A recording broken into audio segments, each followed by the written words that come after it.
নমস্কার বন্ধুরা, শুভ দুপুরের অনেক অনেক শুভেচ্ছা সবাইকে। আজকে আমি দুপুরে রান্না নিয়ে এসেছি।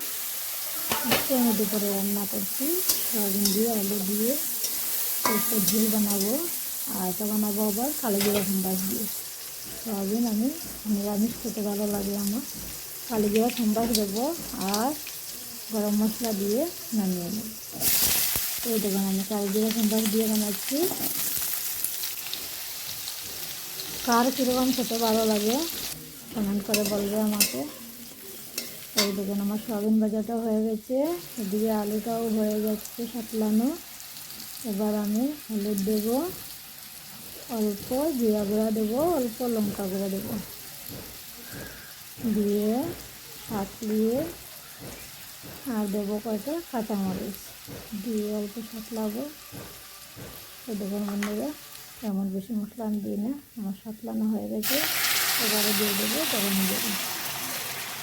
এই দেখুন গরম জল দিলে তাড়াতাড়ি রান্নাগুলো হয়ে যায়। আর এদিকে আমি বেগুন বড়াটা এখন বসিয়ে দিয়েছি। একদিকে বেগুন বড়া বসাচ্ছি আর একদিকে সয়াবিনের তরকারিটা রান্না করছি। দুনো চুলা দিকেই করতে হয়, পরে যখন মানুষজন দেবে তখন একদিকে করলে হয় না, একদিকেই করতে হয়। এই দেখুন একদিকে বেগুন বড়া হচ্ছে, একদিকে আমার সয়াবিনের তরকারি হচ্ছে। তাই এবারে আমি গরম মশলা দিয়ে নামিয়ে নেব।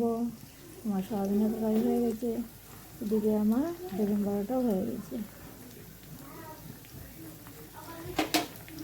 গরম মশলা দিয়ে নিরামিষ সয়াবিনের তরকারি খেতে কার কীরকম লাগে বলবে আমাকে। ওগুলো হয়ে গেছে। অন্যদিকে বানাবো মাছ। এই দেখুন আমার মাছ আগে থেকে সাতলানো হয়ে গেছিলো।